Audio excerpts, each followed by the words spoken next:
Nobody wants to get united. Like, what we gotta do is meet everybody in 149th Street at the bench. Ladies and gentlemen, today I got part 2 of everything you need to know about can control. If you haven't watched the first video, I encourage you to go ahead and do that because some of the things in this video are going to be extensions of what I taught in the first video. Now, today I'm going to show you guys how to make a dusty spray into a nice blend. Now, this is an extension off of flares from our first video and angling the can properly. You'll see here, we're going from a pretty far distance and all we're doing is a slight wrist motion like this, and you can even use your whole hand if you want, but we're doing motions that are necessary for the area we're painting, and we're doing it pretty far away from the wall. And that's going to give us a dusty effect that's going to blend pretty nicely. You can also angle the can for a more dusty effect if you get closer to the wall. Do this as much as you need. You may need to do this a lot, you may not need to. It really depends on the area you're painting and what you're trying to get. But be sure to go back and forth between the two cans. Now for this next technique, you're going to want to take the can and turn it on its head. This is going to make it so the actual nozzle doesn't catch any new paint and it just has to release the paint that's within the actual tubing. So you're going to get a consistent spray like normal for the first second or two, but then after that you should get a really dusted, faded line.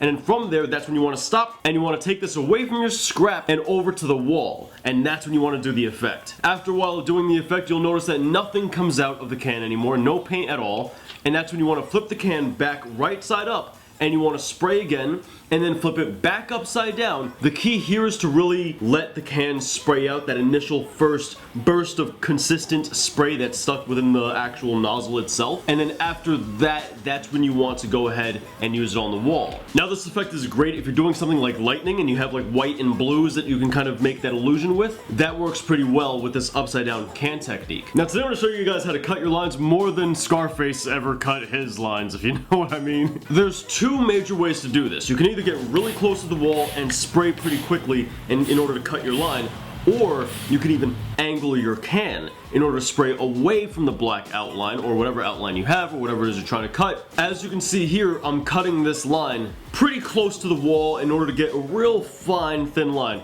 And as you can see here, I'm cutting the line while I'm angling the can in order to demonstrate that that's another way to do it. This also works great for drips, so if you ever come across any drips, this is a good way to clean that up. Now understand in this example, I'm using yellows and orange, which have a very low opacity and a very low coverage, so you may need to go over multiple times. I didn't just because this is for demonstration purposes, but you may want to go over multiple times. Now another tip, I don't actually have a demonstration of this because it's winter time, but another great tip is if you want more controllable cans, be sure to frost your cans. As long as the can is cold, you're set. You don't want to freeze it, but you want to make sure it's nice and chilled. This is going to make the can a lot easier to control. You'll be surprised how many graffiti artists actually do this. Now, have you ever been at a wall and you've run out of paint and you don't have any more of this color and all you need is a couple more sprays and you'd be set? But no, that's it, you got nothing. This tip is gonna help remedy that. As you can see here, we're spraying and the spray is kind of running out on us. We don't have much left in this can at all. Well, what you wanna do is you wanna pop off that cap, and now that you have the cap off, what you're gonna wanna do is you're gonna wanna take the can, flip it upside down on some concrete, and you're gonna stomp on the bottom of the can. Now you definitely don't wanna do this on gravel or dirt because that stuff is gonna get jammed inside of the actual hole here,